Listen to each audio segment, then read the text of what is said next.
निंदक नियरे राखिए आंगन कुटी छवाए बिन पानी साबुन बिना निर्मल करे सुहाए। कि आपको प्रॉपर जो है दिखाई नहीं देता है, जी ठीक बिल्कुल। है। तो ये तो बचपन से आपको दिखाई नहीं देता है। तो जी ये जो सरकारी नौकरी का जो ख्याल है आपका, तो कैसे आया? क्योंकि नॉर्मली जिसको दिखाई देता है वो तो सोचता है ठीक है मुझे सरकारी नौकरी लेना है, बड़ा आदमी बनना है, ये वो करना है, ठीक है। तो आपके अंदर सरकारी नौकरी का ख्याल कैसे आया? देखिए, सरकारी नौकरी का जो ड्रीम है, जो सपना होता है, ये किसी मतलब जो देख पाते हैं उसके लिए भी और जो नहीं देख पाते हैं उसके लिए भी एक मन में ख्याल होता है कि छोटा-सा अपने काम के बारे में बता दीजिए थोड़ा-सा कि किस तरह से आपका वर्क रहता है फिलहाल आज के टाइम पे? देखिए, हमारा जो काम है वो फील्ड वर्क है, ठीक है? और इसमें हम जब मतलब जैसा जो हमको वहाँ ज़रूरत पड़ता है वैसे काम पर दिया जाता है, कई बार ऑफ़िस में भी दे दिया जाता मतलब 19 वाली वैकेंसी थी हाँ, और हाँ। 2023 में सिलेक्शन हुआ है। जी। और दूसरा चीज़ है जो आपका पोस्टिंग कहाँ हुआ है और आप वहाँ तक आना-जाना कैसे करते हैं? पोस्टिंग है खड़गपुर, वेस्ट बंगाल खड़गपुर में। तो आपका आना-जाना कैसे लगा रहता है? वो मेरे साथ एक जन को रखना पड़ता है भाई, अकेले आना-जाना नहीं हो पाएगा। जी। तो जो है मिडिल क्लास फैमिली से बिलॉन्ग करते हैं। जी। तो थोड़ा अपने बैकग्राउंड के बारे में आप थोड़ा-सा बता दीजिए कि आप कैसे जो है एक छोटे से परिवार से उठ कर के आज जो है सरकारी नौकरी तक पहुँचे हैं? हमारे बीच इतनी गरीबी थी कि हम अपने जो बीमारी है उसका इलाज कराने के लायक भी नहीं थे, जिस कारण से आज मेरी ये स्थिति है। इतना ना गरीबी था कि मेरे घर में 2 वक़्त खाना खा सके सही से, इसकी भी नसीब नहीं था। इस कारण से मेरी जो आँखें हैं वो चली गईं। मेरा हो सकता था, अच्छा हम बन सकते थे, हम देख सकते थे पर नहीं देख पाए। पैसों की कमी रीज़न के हाँ, कारण। पैसे इसका मेन रीज़न जो मुख्य कारण रहा, वो जी। यही रहा कि मेरे पास पैसा का कमी है। तो कहीं न कहीं लोग भी क्रिटिसाइज़ करते हैं। लोगों को बिल्कुल। भी ये होता है कि अरे इसको तो दिखाई नहीं देता है लेकिन ये सरकारी नौकरी का तैयारी करने चला। तो कहीं इस तरह से प्रॉब्लम आपने फेस करी है? कोई लोग आपको क्रिटिसाइज़ किया है क्या इसके दौरान? देखिए, लोग का काम है कहना, अगर हम कोई चीज़ को करना चाहेंगे, तो लोगों को लगेगा कि अरे! ये क्या करेगा? इसको तो चलना नहीं आता है, चलते-चलते ठोकर खा जाता है। आप ओलंपिक में देखते होंगे एक से एक मतलब पैरा ओलंपिक जो होता है, उसमें देखते होंगे कई दिव्यांग खिलाड़ी जो होते हैं, हुँ, वो हुँ। लोग बहुत सारा मेडल मतलब लाते हैं देश के लिए। जी। हमारे देश के होते हैं, अन्य हुँ। देशों के होते हैं, वो लोग भी खेलते हैं, देखते होंगे, है ना? तो उसी प्रकार ये लोगों का काम है कहें क्योंकि लोग है ना, कुछ भी करिए कहेगा ही। और एग्ज़ाम में जब हम जाते थे, कोई भी एग्ज़ाम देते थे, उसके लिए एक स्क्राइबर अप्रूवल करवाते थे। क्या बोलते हैं सरकारी विभाग के द्वारा, हुँ, है ना? वो अलाउ करते थे। जैसे जैक का जब एग्ज़ाम दिए थे झारखंड बोर्ड का 10th का, हुँ, तब जैक से परमिशन लेते शिक्षा विभाग। फिर 12th में भी यही हुआ, ग्रेजुएशन में भी यही हुआ। हुँ। अब जब रेलवे का दिए थे वहाँ भी स्क्राइबर लिए थे। दोस्तों वीडियो में आगे बढ़ने से पहले मैं आपको एक इम्पोर्टेंट अपडेट देना चाहता हूं। जैसा कि आपको भी पता है कि एएलपी की फिर से लगभग 9,900 वैकेंसी आने वाली है और अगर आप इस बार की वैकेंसी में अपना एक सीट पक्का करना चाहते हैं तो इसके लिए आपको एग्जाम के पैटर्न को बढ़िया तरह से समझना पड़ेगा और उसी हिसाब से अपना तैयारी करना पड़ेगा। तो दोस्तों इसके लिए आप किरण पब्लिकेशन का आरआरबी एएलपी का सॉल्व पेपर का सेट लगा सकते हैं। इसमें जो रिसेंटली एएलपी का स्टेज 1 एग्जाम हुआ है उसके सारे पेपर्स दिए हुए हैं जिसमें आपको एग्जाम के पैटर्न का पूरा आइडिया हो जाएगा। तो दोस्तों अगर आप इसे लेना चाहते हैं तो इसका लिंक इसी वीडियो के डिस्क्रिप्शन में दिया हुआ है, आप वहां से जाकर इसे ले सकते हैं और अपने तैयारी को लेवल अप कर सकते हैं। नमस्कार दोस्तों, स्वागत है आप सभी का एक और इंटरेस्टिंग, शानदार, जबरदस्त इंटरव्यू वीडियो में। दोस्तों आज हमारे साथ हैं गोविंद पंडित जी और इनके पास हम आए हुए हैं आज जो कि आरआरबी ग्रुप डी में सिलेक्टेड है, ठीक है, असिस्टेंट वर्कशॉप में। और ये एक स्पेशल कैंडिडेट है, इनके बारे में हम और भी बातें करेंगे लेकिन आप मेरे पीछे का बैकग्राउंड देख सकते हैं कि कुछ इस तरह के खास है नहीं। तो क्या है इसके पीछे का मतलब सारा मामला और किस तरह से हम लोग जो है यहाँ पर आज पहुँचे हैं और पहुँचने के बाद गोविंद पंडित जी का जो है आज इंटरव्यू करेंगे, इनसे जानेंगे। स्पेशल बात दोस्तों हम आपको एक चीज़ बता दें कि गोविंद पंडित जी जो हैं वो फिज़िकली हैंडीकैप हैं। मतलब अगर मैं आपको साफ शब्दों में बताऊँ तो इनको प्रॉपर दिखाई नहीं देता है, ठीक है? पीडब्ल्यूडी के मतलब तहत इनका सिलेक्शन हुआ है और इन्होंने जो है बहुत ही मेहनत करके अपने लेवल को, आप मेरे पीछे का बैकग्राउंड देख सकते हैं, इनका ये घर है, इनके पास हम लोग आए हुए हैं, ठीक है? तो इन्होंने जो है बहुत ही मेहनत करके अपने इस लेवल को अप करके एक जो है सरकारी नौकरी को अचीव किया है। तो सारे जो है मोटिवेशन बातें और सारी जो है जो भी एनकरेजमेंट होता है, उन सारी चीज़ों के बारे में हम इनसे बात करेंगे और जानेंगे सारा इनका जो है लाइफ स्ट्रगल कैसा रहा, कैसा नहीं और इन्होंने किस तरह से मोटिवेट होकर अपने आप को इस काबिल बनाया है, ठीक है? तो सबसे पहले गोविंद जी आपका स्वागत है हमारे चैनल पे। जी, जी। धन्यवाद आपका। हाँ, आप थोड़ा-सा अपना परिचय छोटा-सा बता दीजिए हमारे ऑडियंस को। जी, नमस्कार सभी दर्शकों को और हमारे तापस जी को जी, और आपका धन्यवाद। जो कैमरामैन है, हुँ। आपको नमस्कार। आपके सभी दर्शकों को मेरा बार-बार नमस्कार। मेरा नाम गोविंद पंडित है। मेरा पिताश्री का नाम श्री दशरथ पंडित और मेरी माँ का नाम श्रीमती द्रौपदी देवी। मेरा घर भैयाडीह नारायणपुर पोस्ट जिला जामताड़ा झारखंड। हुँ, हुँ। जी। तो जैसे कि सबसे पहला सवाल मेरा आपसे यही रहेगा कि जैसे कि आपको प्रॉपर जो है दिखाई नहीं देता है, जी, ठीक बिल्कुल। है? तो ये तो बचपन से आपको दिखाई नहीं देता है। तो जी। ये जो सरकारी नौकरी का जो ख़्याल है आपका, तो कैसे आया? क्योंकि नॉर्मली जिसको दिखाई देता है वो तो सोचता है ठीक है मुझे सरकारी नौकरी लेना है, बड़ा आदमी बनना है, ये वो करना है, ठीक है। तो आपके अंदर सरकारी नौकरी का ख़्याल कैसे आया? देखिए, सरकारी नौकरी का जो ड्रीम है जो सपना होता है, ये हुँ, हुँ। किसी मतलब जो देख पाते हैं उसके लिए भी और जो नहीं देख पाते हैं उसके लिए भी एक मन में ख़्याल होता है कि हम भी सरकारी नौकरी लें। अब रही बात जहाँ तक मेरा कि ये म हम सरकारी नौकरी की ओर मेरा झुकाव कैसे हुआ? पहले हुँ, मेरा सरकारी नौकरी की तरफ झुकाव बिल्कुल नहीं था। हम पहले सोचे थे कि हम संगीत में जाएँ।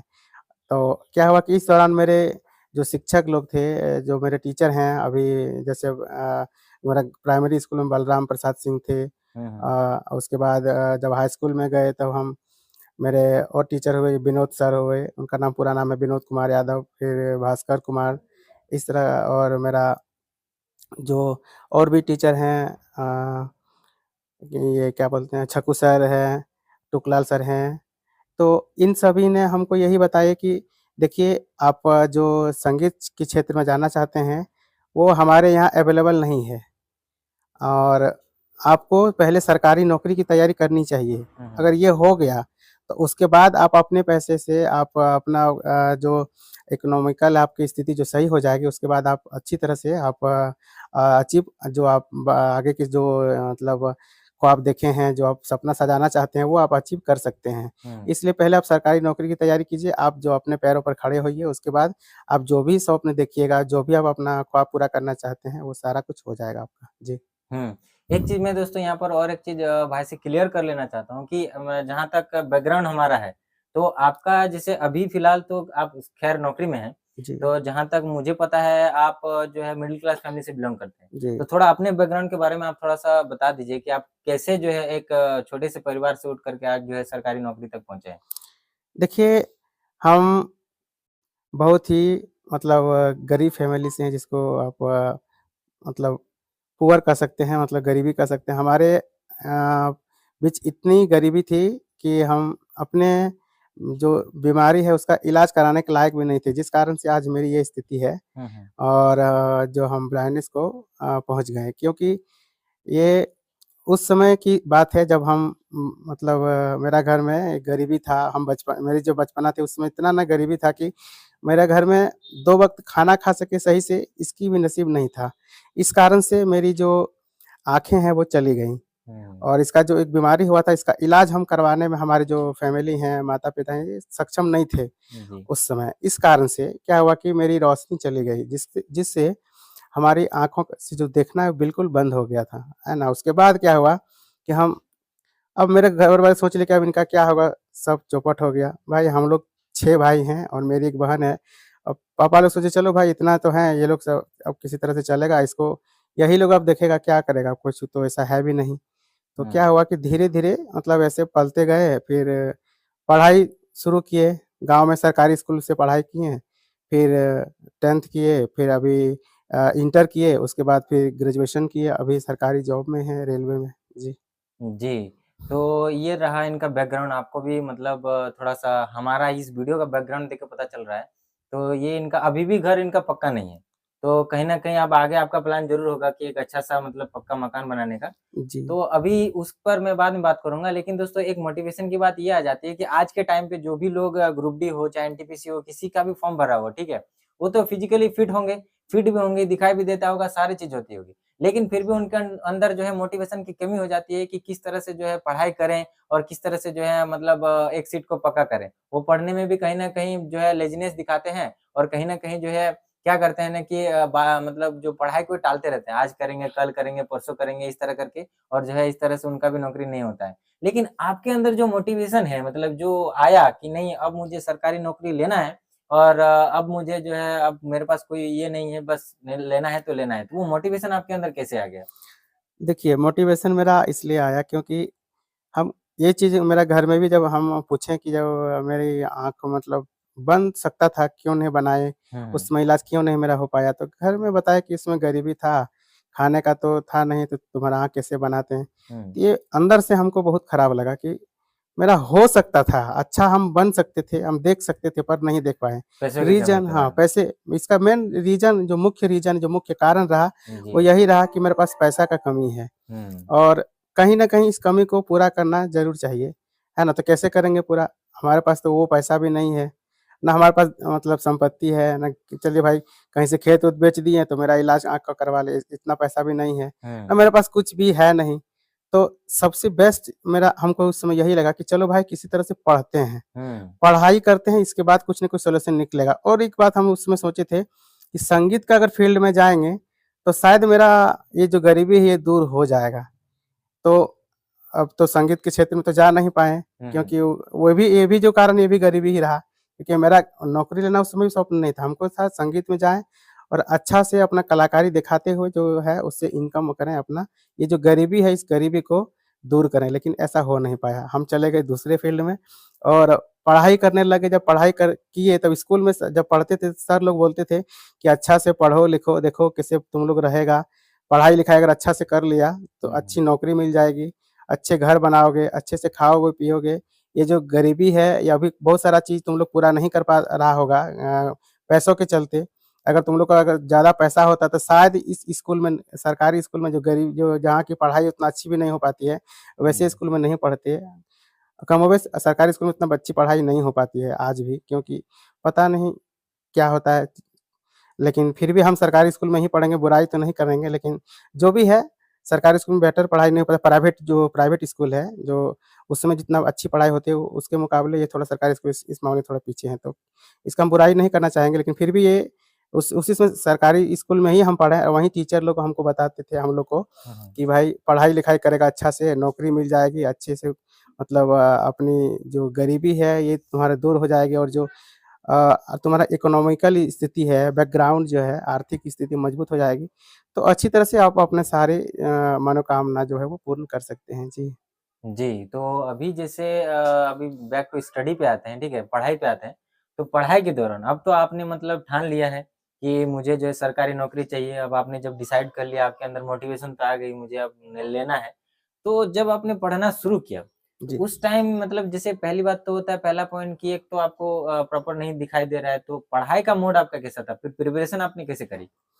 पढ़ाई देखिए, जब हम पढ़ाई शुरू में इस तरह से हुआ, मेरे भी जो एक छोटा भाई हैं, एक बड़ी बहन थी, वो लोग पढ़ती थी, भाई भाई लोग पढ़ते थे। हुँ, तो हमको भी लगता था कि भाई ये लोग पढ़ते हैं, तो हमको भी स्कूल जाना चाहिए। हुँ, और एक चीज़ होता है ना कि लोभ जो अंदर में होता है, लोभ हुँ। मेरा ये था उस समय कि ये बाकी बच्चे स्कूल जाते थे, उन लोग को चावल उसमें चावल मिलता था स्कूल में, मिड डे मील अच्छा, हाँ, भी मिड मिलता डे था, मील चावल मिलता भी था। मिलता था और पैसे भी मिलता था। मतलब तो ये लोग को पैसा मिलता है, पढ़ाई करता है तो स्कूल जाएँगे तो घर से भी पैसा मिलेगा, स्कूल में भी पैसा मिलेगा, चावल मिलेगा हुँ, हमको भी। है ना? उसके बाद है इस तरह से और सबसे जब पढ़ता था सबको तो तारीफ़ होता था लोगों को, कि इतना अच्छा पढ़ता है, ये इतना जानता है। मेरा दोस्त लोग भी जब पढ़ता था तो टीचर लोग उसका तारीफ़ करते थे, हुँ, हुँ। तो लगता था साला हम पढ़ेंगे तो शायद मेरी भी तारीफ़ होगी तारीफ़ ना। होगी, बिल्कुल, हाँ, हाँ। और अच्छा लगेगा हमको भी। हुँ, तो और वैसे भी हमको जो चीज़ एक बार कोई सुना देता तो उसमें याद हो जाता था। तो हम हुँ। बोले ये क्या है इतना है, इसको भी हम भी याद कर लेंगे। हम भी कर लेंगे, हाँ, तो जी। ऐसे लोग हमको 2-4 बार पढ़-पढ़ के जैसे मेरा भाई लोग पढ़ता था, बहन लोग पढ़ती थी। ये लोग को बोलते थे एक बार हमको सुनाओ ना क्या है? तो हम वो लोग सुनाती थी एक बार तो हम याद कर लिया करते थे। अच्छा। और फिर सर लोग को सुना देते कि सर हम भी याद करके सुना रहे हैं आपको। हुँ, हुँ। तो सर बोलते अच्छी बात है तब तुम भी पढ़ाई शुरू कर दो। फिर अपना जो पढ़ाई है वो मेरा स्टार्ट हो गया। जी। तो मतलब इस तरह से आप पढ़ते थे। जी, और जब तैयारी करने की बात आई, जैसे ग्रुप डी की जो प्रिपरेशन होती है, मैथ जी। पढ़ना पड़ता है, रीजनिंग पढ़नी पड़ती है, साइंस पढ़ना पड़ता है, हाँ। तो उस टाइम मतलब सारी चीज़ों को कैसे आपने मतलब मैनेज किया? देखिए, शुरू से जब स्कूल में जब हम पढ़ते थे ना, हुँ, तब हुँ। से ही मतलब इस चीज़ को फ़ोकस किया गया था क्योंकि हम खुद से देखिए हम लोग ब्लाइंड हैं, ख़ासकर हम लोग नहीं कह सकते हम मैं स्वयं कहता हूँ कि जी। मैं ब्लाइंड हूँ, तो हुँ, मुझे ये भी जो मैं जो पढ़ाई किया हूँ, ये सरकारी स्कूल से किया हूँ, ये मेरे लिए सफ़िशिएंट नहीं है। हुँ। क्योंकि ये हम पढ़ लिए, लोगों की सहायता ले के और जो स्कूल के दोस्त लोग थे, टीचर लोग सबने साथ दिया इसलिए हम पढ़ाई कर लिए। बाकी लेकिन ये मेरे लिए स्कूल मेरे लिए पर्याप्त नहीं है, ये मेरे लिए अनुकूल नहीं है, पर्याप्त हुँ। अनुकूल कह सकते हैं, ये जी। अनुकूल मेरे लिए नहीं है। हुँ। क्योंकि ब्लाइंड लोगों के लिए ना ब्रेल लिपि होता है और ब्रेल भी उसमें बिल्कुल। हाँ, ये ब्रेल लिपि होता है और ब्रेल लिपि क्या होता है ना कि एक अ, जो जैसे मान के चलिए एक चोकरू टाइप का होता है और उसमें घर टाइप का बना रहता है, ठीक है? उसमें डॉट-डॉट करके 6 बिंदी होता है और हाँ। उसको एक जो स्केल होता है और उससे लगा के और उसको एक लिखने वाला होता है, दबा-दबा के ऐसे-ऐसे दबा-दबा के हम्म, उसमें लिखा जाता है। तो उसको डॉट, डॉट, डॉट, डॉट जो होता है वो छू-छू के ब्रेल लिपि से पढ़ा जाता है। हम्म, पर हम उस काबिल भी नहीं थे कि हम बाहर में कभी, क्योंकि हमारे अगल-बगल में वो ब्रेल लिपि का स्कूल है नहीं। हाँ, ना जामताड़ा जिला में है और ना उस समय धनबाद में भी शायद नहीं था, क्योंकि मुझे नहीं पता है, हम्म, उस समय नहीं था। तो इस कारण से क्या हुआ कि हम उसके मतलब काबिल भी नहीं थे कि हम बाहर में जाके कहीं पढ़ सकें। रांची में उसमें होगा, क्योंकि तब की बात है, लेकिन अभी है ही पता है। हम्म, तो रांची, दिल्ली, बम्बई जाने का मेरे पास पैसा था नहीं। तो हम गाँव के ही स्कूल से यहीं से पढ़ाई किए और लोगों से मदद लेते थे कि भाई हमको सुना दो। हम सुन करके और याद कर लेते थे और याद करके उसको फिर सर लोग को सुनाते थे। तो इस तरह से हम अपना क्लास का एग्ज़ाम दिए और जो तैयारी किए हैं कॉम्पिटिशन का, उसको हम्म। भी इसी तरह से किए हैं। जी। तो तैयारी तो आपने मतलब जैसे कि कंपटीशन के चलिए सुन-सुन के और ये करके कर लिए। तो हुँ, उसमें सबसे दिक्कत होता है एक तो मैथमेटिक्स की। मान हाँ। लीजिए जैसे जीके और साइंस में तो जो भी रहेगा आप तो मतलब उसको पढ़ करके याद कर ही लेंगे, जी, सुन करके याद कर ही लेंगे। कोई आपको अगर पढ़ के सुना दे, वहीं अगर आपको पढ़ के सुना दो तो आपको याद हो जाएगा। जी। लेकिन रही बात मैथ और रीज़निंग की कि किस तरह से करें और दूसरा बात आता है कि जब आपका एग्ज़ाम देने का टाइम आया था, तो उस टाइम आपके एग्ज़ाम का प्रोसेस क्या था? मतलब उस टाइम आपने कैसे मैनेज किया था? जी, देखिए जीएस जो है वो सुन कर तो याद हो ही जाता था हुँ, और हुँ। ये जो मैथ है, मैथ भी सुन के ही याद किए थे, क्योंकि अब जैसे कि हर चीज़ मतलब जो चीज़ देखने का लायक होता है, जो देख के बनाया जाता है हुँ, हुँ। और जैसे कि को अपना जो स्केल निकाला, वो त्रिभुजा जो मापने वाला वो निकाला, प्रकार निकाला, अपना सारा कुछ निकाल के छाप के बना दिया। हुँ, सब तो मेरे से नहीं बन पाता है ना। क्या होता है कि जितना चीज़ हमसे बन पाता है वो सुन-सुन के और कभी-कभी कब क्या-क्या होता है ना कि हमको अंगुली पकड़-पकड़ के दिखा देते थे कि इतना-इतना दूर तक इसको घिसकाओ, इधर इतना घिसकाओ, तो ये ऐसे-ऐसे बनता है। फिर उस तरह से अपना जो होता है माइनस प्लस ये जो ये करना है, ये सब कर के धीरे-धीरे, धीरे-धीरे मैं मैथ भी बनाना सीख गया। मतलब थोड़ा बहुत अनुमान लगा के। हाँ, अनुमान लगा लें कि ऐसे-ऐसे करेंगे तो ये हो जाएगा, है ना? हाँ जी। जैसे कि अभी क्या है ना कि जब कोई पढ़ाते हैं तो बताते हैं और उसको सुनते थे हम बड़ी ध्यान से। हाँ, हुँ, लेकिन ये होता था कि एक बार में नहीं होता था। लोग 1-2 बार में समझ जाते थे, हमको उसको काफ़ी ज़्यादा मेहनत करना पड़ता था। एक बार हुँ, में नहीं हो पाता था। हम जो स्टूडेंट 1 बार, 2 बार, 3 बार सुन के उसको याद कर लेते थे, उसी चीज़ को हम 15 बार, 20 बार सुनते थे, तब वो याद हो पाता था। हाँ। क्योंकि थोड़ा मैथ स्ट्रगल है, रीज़निंग भी कभी वो ऐसे ही है ना? और एग्ज़ाम में जब हम जाते थे, कोई भी एग्ज़ाम देते थे, उसके लिए एक स्क्राइबर अप्रूवल करवाते थे।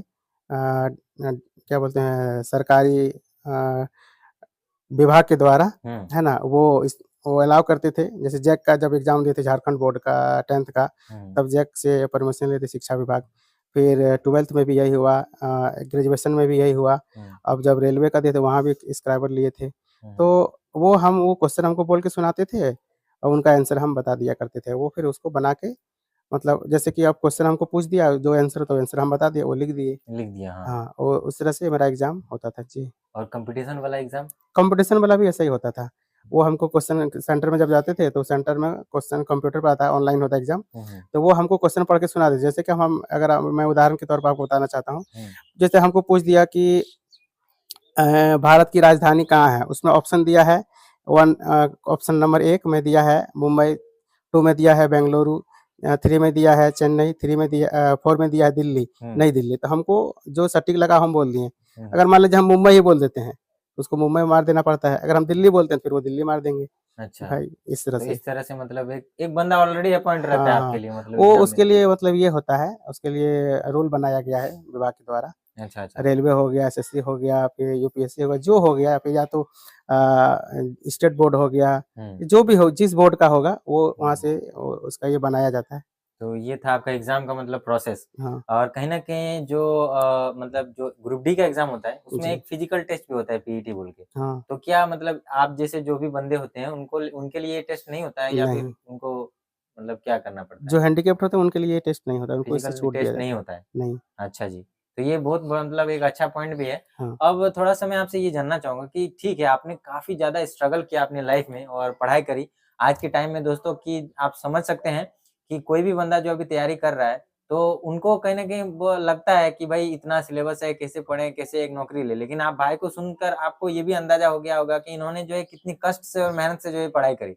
सोचिए जिनको खुद दिखाई ना देता हो, जिनको कोई पढ़ने के लिए बताता होगा कि हाँ, ये है, वो सुनते हैं, फिर उनको दोबारा रिवाइज़ करते हैं, फिर याद करते हैं, इस तरह से उनको याद होता है। सोचिए कितना सारा डाटा उन्होंने जो है याद किया होगा।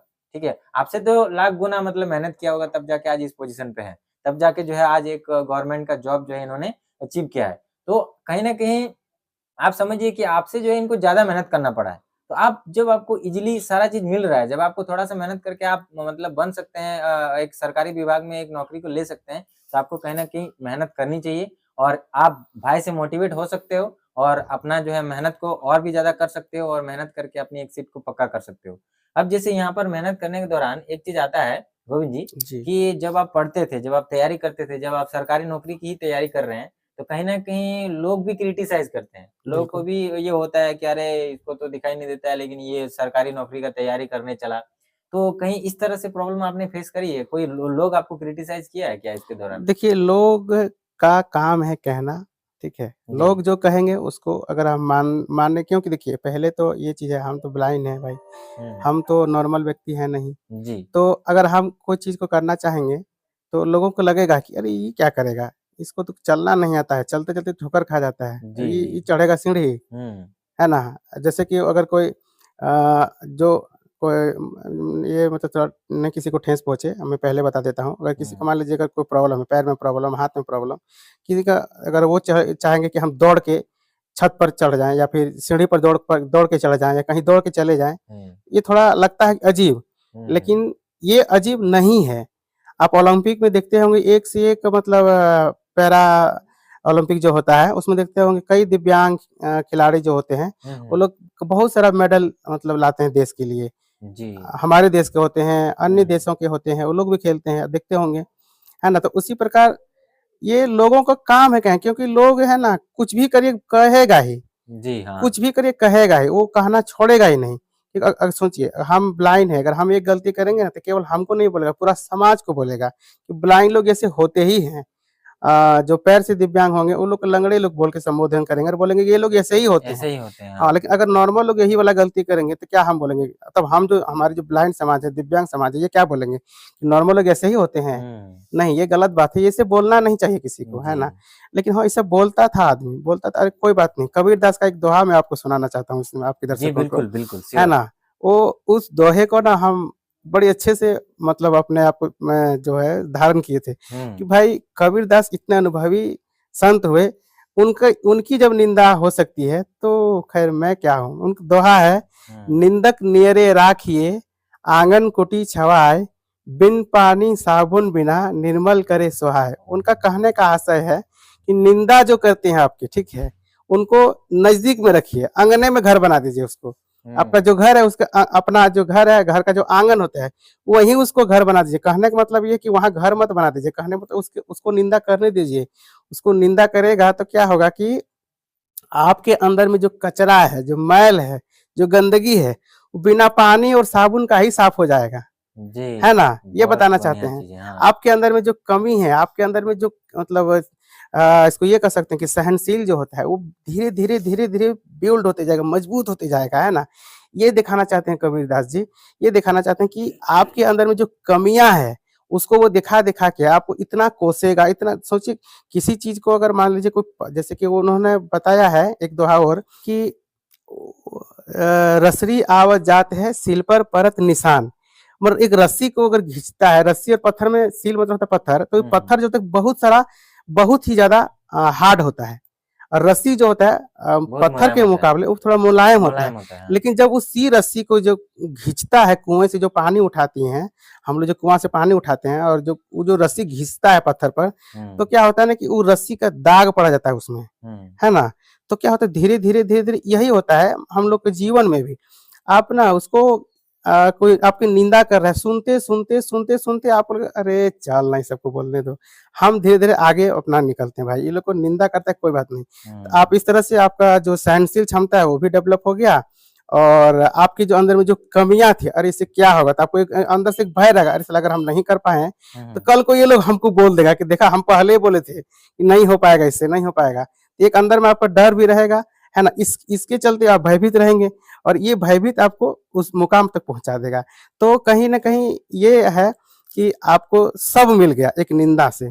आपको वो मोटिवेशन भी मिल गया, आपको एक भय जो लगता है बिना देखिए भय बिना भक्ति ना होए, ठीक है ना? जी ये भी हाँ, कबीरदास का कहना है, बिल्कुल। भय बिना भक्ति ना हो, ये रामायण में भी लिखे हैं तुलसीदास जी। हुँ, बिना भय का ना कोई मतलब भय जब तक नहीं रहेगा तब तक आपको कुछ लगेगा नहीं, है ना?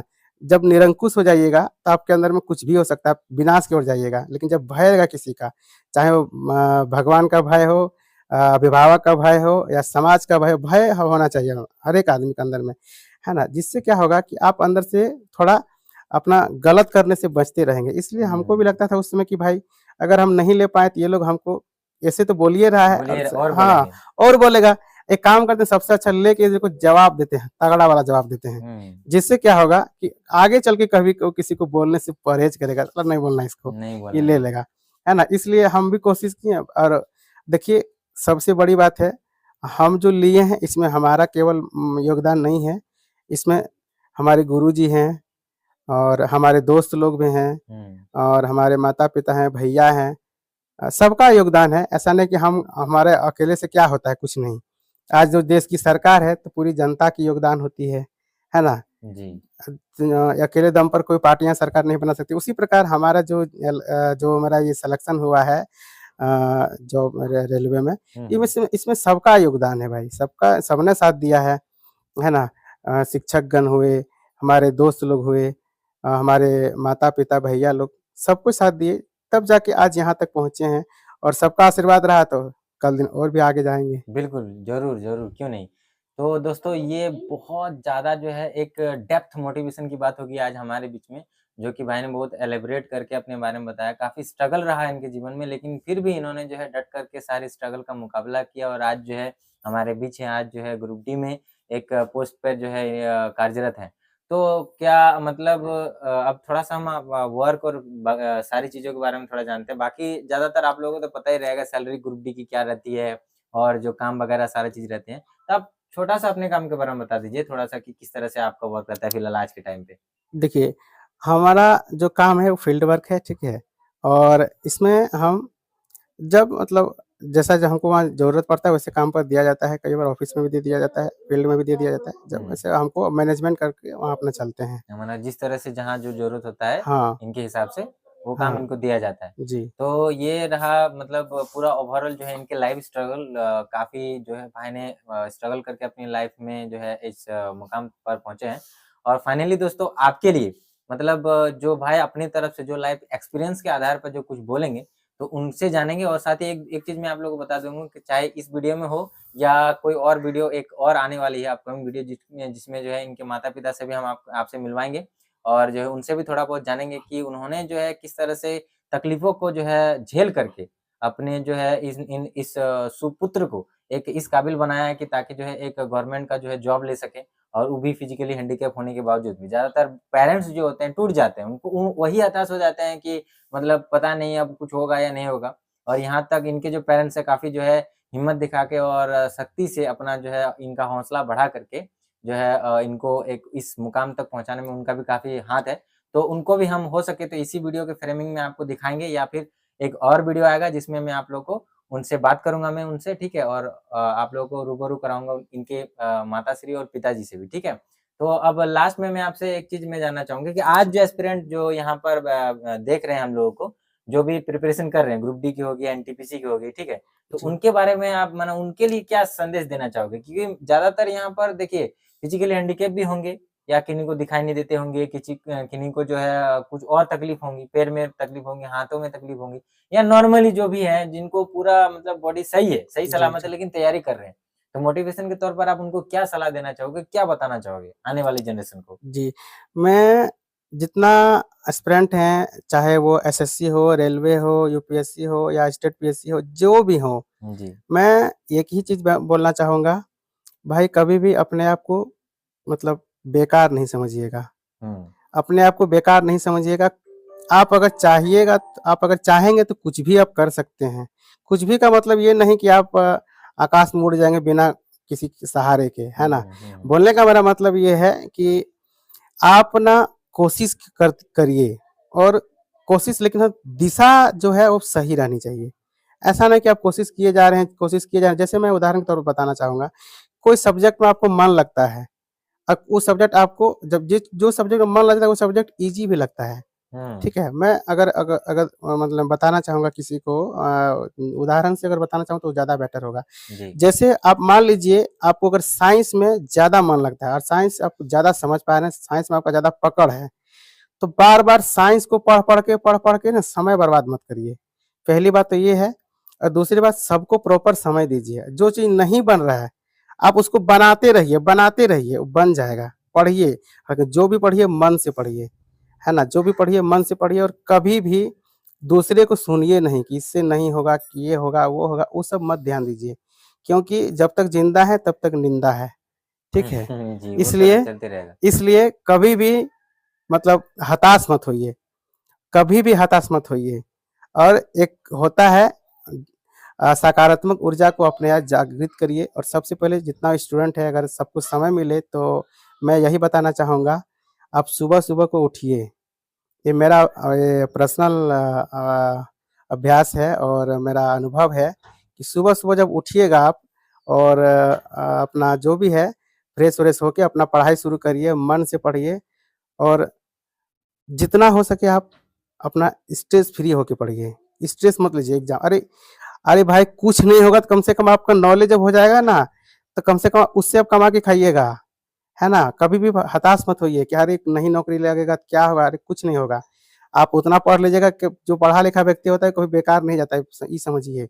सोना टूट भी जाएगा ना, तो अपने दाम पर बिकेगा, ठीक है? हुँ, मिट्टी फूट गया तो उसको फेंक देता है, वो मिट्टी में मिल जाता है, लेकिन सोना अगर टूट गया, तो ये इसका मतलब ये नहीं कि वो बेकार हो गया, उसको फिर पिघला के वही बना दिया जाएगा। जी, इसलिए अपने आप में सब हीरा है, सोना है, महँगे-महँगे मेटल है, धातु आभूषण हैं, है, ठीक हाँ, है? जी। अपने आप को कभी कम मत समझिए किसी से, हर एक अपने आप में यूनिक है, कोई किसी से कम नहीं है। जी।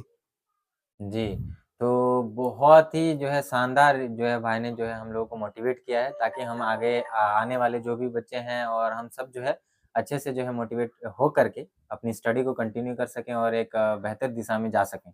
एक क्वेश्चन रह गया दोस्तों जो कि मैं इनसे 1 मिनट वक़्त निकाल के पूछना चाहूँगा कि आपका जो ये सिलेक्शन हुआ है, जी, तो सिलेक्शन मतलब किस टाइम पे हुआ है? साल, ईयर कौन-सा ईयर में हुआ है? और जो 2023 2000 23 23 में मतलब 19 वाली वैकेंसी थी हाँ, और हाँ। 2023 में सिलेक्शन हुआ है। जी। और दूसरा चीज़ है जो आपका पोस्टिंग कहाँ हुआ है और आप वहाँ तक आना-जाना कैसे करते हैं?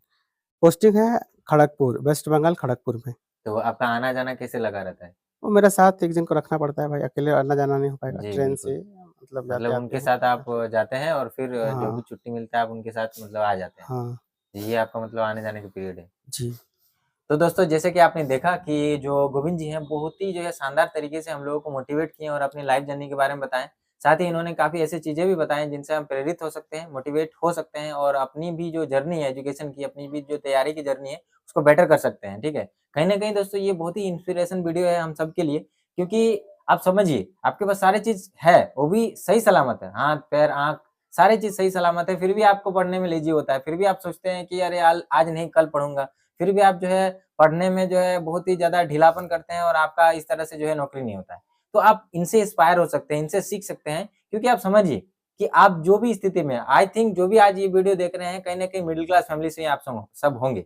जैसे भाई भी मिडल क्लास फैमिली से बिलॉन्ग करते हैं, तो इनका भी जिस तरह से स्थिति था, तो एक क्या होता है मिडल क्लास फैमिली से अपर क्लास फैमिली में जाने के लिए आपको कहीं न कहीं स्ट्रगल करनी पड़ती है, कहीं न कहीं मेहनत करना पड़ता है, एक जॉब लेनी पड़ती है, नौकरी लेनी पड़ती है। तब जाके आप अपना माता-पिता का नाम रोशन कर सकते हैं, उनको थोड़ा-सा सुख-सुविधा प्रदान कर सकते हैं। आप भी जब अपने माँ-बाप को देख रहे होंगे तो कहीं न कहीं ये देख रहे होंगे कि किन्हीं का माँ-बाप जो है दिहाड़ी मज़दूरी का काम करते होंगे, किन्हीं का माँ-बाप जो है किन्हीं का छोटा-मोटा शॉप रहेंगे।